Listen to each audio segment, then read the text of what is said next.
and welcome to another episode of The Exercise Engineer.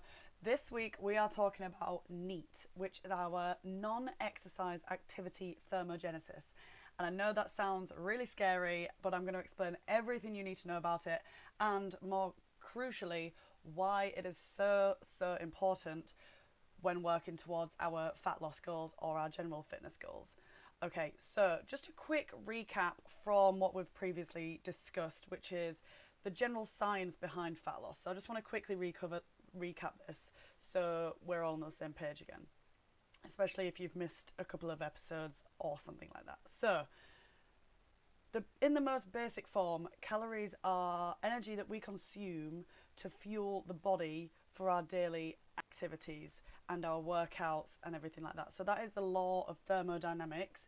This states that the energy in should equal the energy out. That's just like basic equilibrium within the body. That's just what happens. That's science. However, so if we want to lose fat, we need to be consuming less calories than our body is using, therefore in a calorie deficit. Likewise, if we want to gain muscle or gain weight, we need to be consuming more calories than we are using, so therefore our body stores that leftover energy. So when it comes to fat loss, we have two main options. We can either increase our energy expenditure like this, reduce, or we can like to create that deficit, or we can reduce the so I've got it all confused in my own head now. Right, okay, start again. So to create the calorie deficit, we can either reduce the amount of calories we are eating to create the deficit, or we can increase the energy expenditure to create the deficit. Or we can do a mixture of the two, and I know which one I would prefer. Like, if possible, I would rather move more so I can still eat a good amount of food. But yeah, so you can either eat less or move more, or a combination of the two. So we have our total daily energy expenditure, which is just our general amount of energy that our body will burn throughout the day. So we have our BMR, which I spoke about before, which is our basal metabolic rate. This is all to do with our actual body, so how tall you are, your sex, the weight in which you are, how much muscle you store, and that is like what I call your coma calories. For like in basic, like your body would still burn calories if you were laying there in a coma all day. That is your BMR. Your TDEE is everything else on top of that. So that includes the exercise that you do, your NEAT, which is what we're going to cover today, your BMR, which is your resting metabolic rate, and then you've got like the effects of feeding as well. That's a thermic effect of feeding. That accounts for about 5%.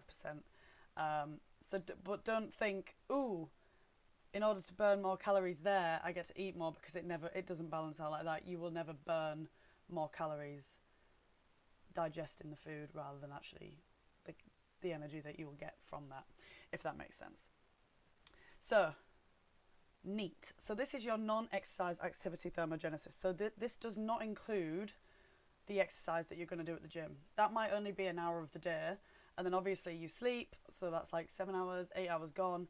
The rest of the day, the movement that you do with the rest of the day is what is crucial for fat loss, and that is where NEAT comes in. So this is all of our non-exercise activity throughout the day. So this is non-planned movement, and this accounts for about 15% of our daily expenditure, which is more than our exercise will, because that's only maybe an hour of the day. So examples of non-exercise activity thermogenesis. So this is like fidgeting, what I'm doing with my arms now as I'm explaining everything, walking, commuting to work, taking the stairs, playing with children, playing with pets, cleaning, singing, dancing, just general movement of the body. Cleaning the house is such a good one. Going to the shops, shopping, carrying shopping bags, gardening. I could literally go on and on. It's literally any movement that you do throughout the day, that will all account towards your NEAT, which is all good stuff. So you can layer your NEAT activities to increase productivity. So don't think of it as like dead time. So use the time on your morning walk or your morning commute, for example, to plan your day or write your food shop as you walk to the shops. Walks are just a great time for brainstorming ideas anyway. Or you can listen to an audiobook that you've never got around to reading, or maybe just enjoying music, just getting out there, good for your mental health as well. Listening to your favourite podcast, maybe you're listening to this as you are on your walk, maybe you're walking to the shop instead of driving to increase that NEAT as well. Use the time to ring a friend or a family member, enjoy the walk with a partner, discuss things, what's the best thing that happened that day. I could literally go on and on and on, but I don't want you to think of this NEAT as like dead time, because obviously going for walks is super beneficial, especially when we're aiming for our 10,000 steps a day as like minimum. I would say 8,000 is minimum just for basic general health, but obviously if you've got fat loss goals and you want to increase that goal, you can get it up to 15,000 steps a day, your call. So, or like top tip number 1 is to set a daily goal for your steps, and that like it will build throughout the day if you've got a Fitbit, or you can use your phone as well. But when you're doing things like cleaning around the house or walking around the shops, that will all account towards this NEAT and your step goal as well. So it's not dead time, especially if you are cleaning. You're getting the benefit from the cleaning and you're getting the benefit from your NEAT activity, which is helping you towards your fat loss goal. Another tip I always stand by, it's not really a tip, it's more of a non-negotiable for me. Like, I always take the stairs. I don't understand people who get to an escalator, which is supposed to help us get somewhere quicker, and they stop. Like, I just do not understand that. Always take the stairs if you can. If there isn't a stairs option and it's an escalator, keep moving on the escalator. It's moving stairs. Like, still use the stairs as they were designed to get you up. It just gets you up quicker. That is what they are there for. It's not supposed to be there for you to stop on. No, that's what a lift is for. If you want to take the lift, be my guest. But no. Another way to help you get your step goal in is to aim for an hourly step goal as well. So that is just making sure that you are moving your body throughout the day quite evenly as well, because I know a lot of us, if we've got office jobs, it's so easy to literally sit there all day and time will fly by and you're like, oh Christ, I've only done 2,000 steps today. And that is even a good amount for a lot of people, like especially people working from home. I think working from home is really difficult to get your steps in.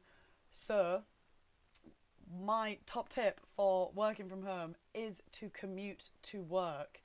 And when I say commute to work, I am doing this with inverted speech marks, whatever you call this, whether you do the little two things. Commute to work. Literally take yourself on a morning walk, 20-30 minutes, get some fresh air, and then when you arrive back at your house, you are ready for your day at work. You do that undistracted, get your actions in for the day, your to-do list, your meetings, and then commute home from work as well. Take yourself for another 20-30 minute walk after work, and then when you get back home, you can switch off, because I think a lot of people, especially since COVID, are finding it really difficult to switch off when it comes to working from home, because you're constantly surrounded by it, especially those who have like started to build a business, or like you're becoming more of an entrepreneur, or maybe you are just flexible working and you are working from home now. Commute to work, honestly, it's a game changer for helping you towards your fat loss goals, general fitness, and mental fitness. Like, your mental state will be so much more positive throughout the day if you have taken yourself for a morning walk and a morning commute, because it just boosts your mood. You've got that fresh air and you've got outside, you've moved your body in a way that feels good, and you've freed your brain. Just while you walk, listen to a podcast or music or just the general outside, you will feel so much better, and you'll find that you're actually a lot more productive as well. So super duper important. Another few top tips for trying to help you get your steps in throughout the day is get the coffee round in. I know that might be expensive, especially, good God, in London, like £3-4 for a coffee now. It's like, oh, when I walk out the office, I'm like, does anyone want a coffee? People respond. I'm like, oh shit, that's £12. Christ. Okay. Wasn't expecting you to say yes. I was only saying it for a nice gesture. But no, it is nice. Get the coffee round and get outside, go for a walk. Carry in the food shop as well. Walking while in meetings. This is something I've definitely picked up. Obviously, I can't really do it when I'm at work or when I'm been an engineer at work. Obviously, on-site meetings are a thing, so we walk and talk and discuss and look at things. But also with meetings with my business as well, most of them do happen in an evening when I'm not engineering work, which means I'm getting my steps in, or I'm walking to an exercise class, or I'm walking home from work. That is when I do my meetings for my business. I am walking, being extra productive, getting my steps in and doing business meetings. So get moving, especially while you're on the phone as well. I know a lot of people just sit still, but no, if every time someone rings you, you answer it and stand up, you'll easily rack up maybe even 1,000 steps over the day just from talking on the phone. So that is another super duper top tip. If you want to increase your steps throughout the day, every time someone rings you, you answer it, you stand up and you get moving. Move and walk around. Another thing is, if you like a lot of TV on an evening, get up and walk in every TV advert. Move for the whole thing, because that's 2 or 3 minutes every time. That's easily 300 steps. Just think about 100 steps per minute. Easily. You can rack them right up and watch TV at the same time. So you can request a standing desk at work. I've got a standing desk, and I do find that I do step side to side a little bit more, or it does use more energy just stand instead of sitting, and it's better for our posture, especially if you can have a nice mix between standing and sitting. You can visit your friends with pets and children. You'll be generally more active if you've got pets or children to play with. You'll do that without realising. Early mornings or post-meal walks. It's great for digestion to get walking straight after you've eaten. And something I listened to quite recently was heel raises. If you can't get out for a walk after you've eaten, do some heel raises, because I think that those muscles that help you with the hip, like, you know, when you go onto your tiptoes, but you can do that sitting down, those muscles can absorb glycogen a lot easier. So that'll help reduce your glycogen spike, and it'll help with building that muscle as well, because you're getting the energy to that muscle, you're getting moving, and it's just great. It's just great for you. One of my challenges that I love to do with my clients is 10k before 10 a.m. challenge. It sounds hard, but it's definitely doable. Like, if all you have to do is get out for a good hour, maybe a bit longer actually, it's probably longer. But if that is your morning workout, and then you get up, you commute to work for maybe 40 minutes, and then all you've got to do is a couple more little walks before 10 a.m. and you've done it. Like, it sounds really difficult, but once you get in the habit of trying to achieve that, it becomes a lot easier. And it does keep it fun a little bit, because you are challenging yourself. But then have like a step challenge with your friends and your family. It'll be so much easier to achieve those goals if you have someone there with you, like a step buddy. Go for walks with people, or even like I just said, have a challenge, something to work towards as a family. Like, you could even have like a family challenge against another family, and it's whichever family can rack up the most steps that day, or like something ridiculous like that. But like, get moving in a way that feels good and that will encourage you to do it for a longer period of time. Usually the funner you can make it, the more likely you are to sustain it as well. So obviously there's lots of benefits from walking and getting your NEAT up and everything like that, as well as fat loss.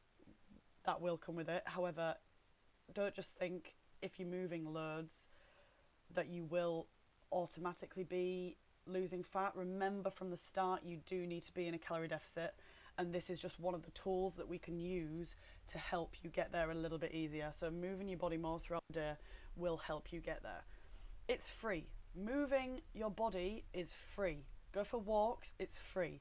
There's no excuses for not being able to go for a walk or move your body or literally dance around your kitchen.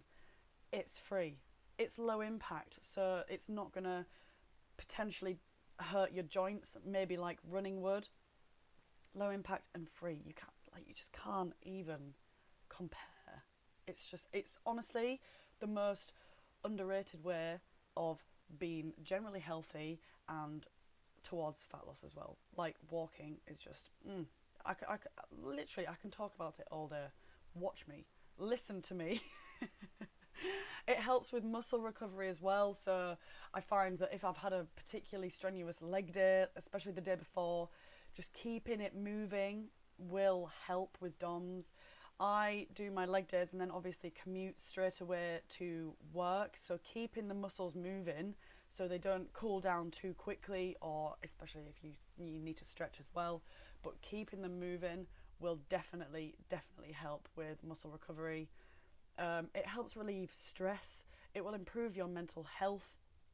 It requires no skill whatsoever. Like, it's not going to interfere with your exercise plan because you're going to be at the gym anyway. If you want to walk on the treadmill, that's absolutely fine. If you want to get yourself on the stepper or maybe the cross trainer, that's fine too. The exercise bike class, like, that counts as well. I know a lot of people ask me, can I sit in front of the TV on my exercise bike? Will that help towards my steps?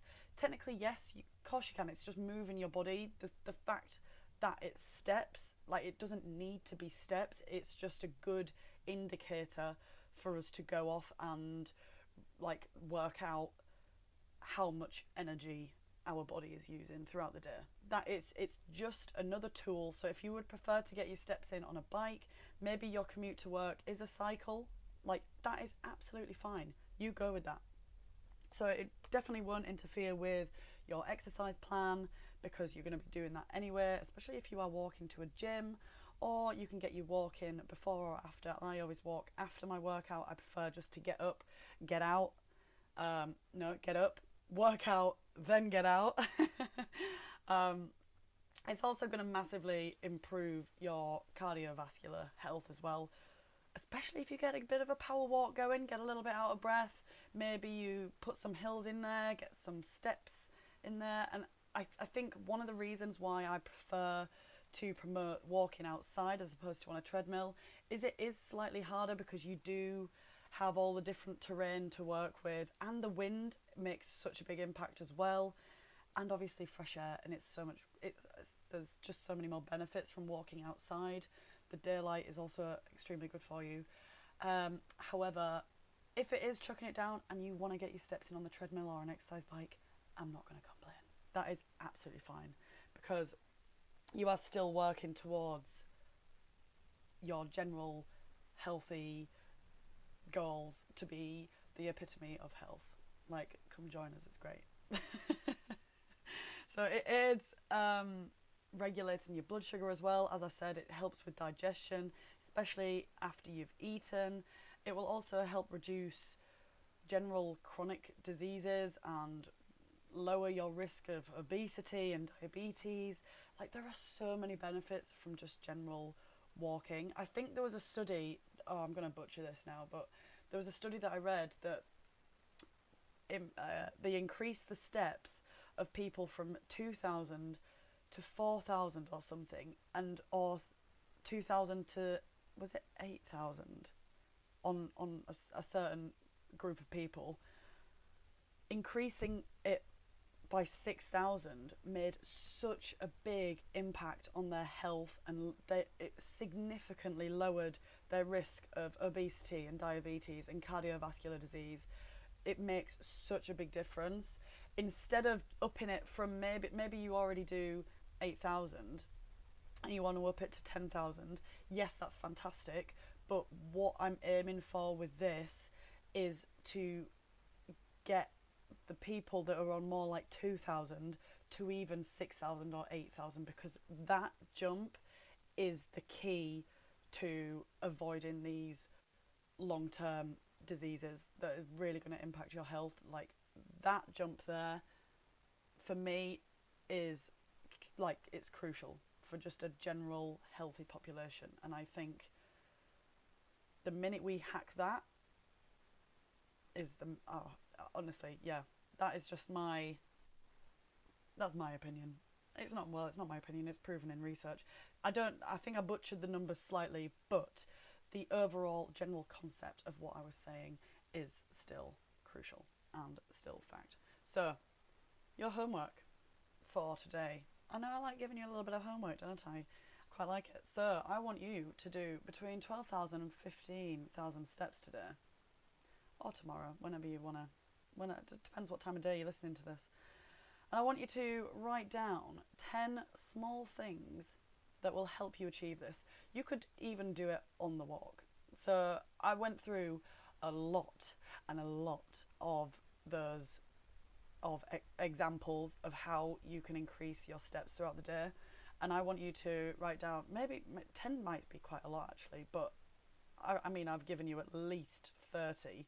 So I want you to come up with the ones that are going to help you personally achieve this goal. If you had a 15,000 step target every single day, I want you to write down how you would achieve this. So things like doing your morning workout, commuting to and from work, maybe you get in a lunchtime walk as well, and then maybe a little post-evening walk. That would easily rack it up. Then you've got things like going to the shop.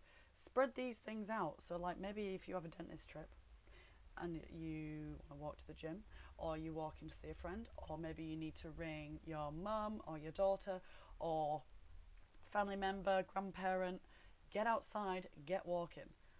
These sorts of things, I feel like I've rambled on loads now, but there are so many little tweaks that you can make that are not going to impact your life very significantly at all, but the general fitness and health that you are going to get from increasing your steps is going to be crucial. Like it will be so significant, so significant. So 10 tiny little things that you can do every day that isn't going to impact you that much in terms of time, but will impact you hugely if you manage to hit your 12,000 steps a day or 10,000.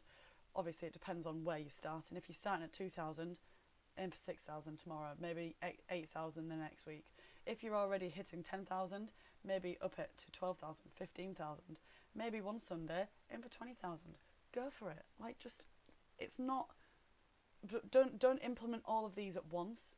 It might be quite overwhelming, but choose 2 or 3 to implement this week, and then add a few more on for next week.